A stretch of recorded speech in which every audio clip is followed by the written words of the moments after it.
என்ன சுரபி, இன்னைக்கு அதுவும் பிச்சைக்கார புருஷன் நல்ல துணி போட்டுட்டு வருவானா, இல்ல எப்பயும் போல கேவலமான அழுக்கு துணியை போட்டுட்டு வருவானா?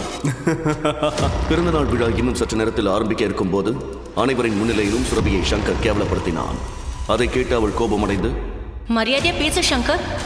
என் புருஷன் பழைய ட்ரெஸ் போட்டிருந்தாலும் அது அவரா கஷ்டப்பட்டு உழைச்சி வாங்கினது. உன்ன மாதிரி தாத்தா சேர்த்த சொத்துல அவர் ஒன்னும் ஓசி மங்கலம் பாடல என்று சுரபி கோபமாக சொல்ல, அதை கேட்டு சங்கர் அவள் மீது மிகவும் கோபமடைந்தான்.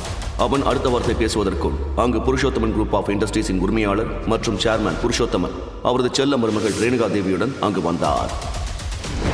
ரேணுகா தேவி வேறு யாரும் இல்லை, சுரபியின் அம்மா.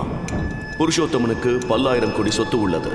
20 வருடங்களாக அந்த ஊரிலேயே நம்பர் 1 பணக்காரராக புருஷோத்தமன் தான் இருக்கிறார். அவருக்கு என்று ஒரு சாம்ராஜ்யமே இருக்கிறது. அது மட்டும் இல்லாமல் அவருக்கு வாரிசு என்று பலர் உள்ளனர். புருஷோத்தமனுக்கு பிறகு அவர் இடத்தை பிடிப்பதுதான் சங்கரின் திட்டமாக இருந்தது. சங்கர் போல் பலரும் அவரது இடத்தை பிடிக்க திட்டம் தீட்டிக் கொண்டிருந்தனர். ஆனால் சுரபி அப்படி இல்லாமல் தாத்தாவின் சொத்து மீது எந்த ஆசையும் இல்லாமல் இருந்தாள். அந்த குடும்பத்தில் அனைவரும் பெரிய பணக்காரர்களுடன் சம்பந்தம் வைத்துக் கொண்டு திருமணம் செய்து கொள்ள அழகும் பணமும் இருந்த சுரபி மட்டும் உண்மையான காதலுக்காக ஏங்கிக் கொண்டிருந்தாள். முழு வீடியோவை பாக்கெட் FM தமிழ் யூடியூப் சேனலில் கண்டு மகிழுங்கள்.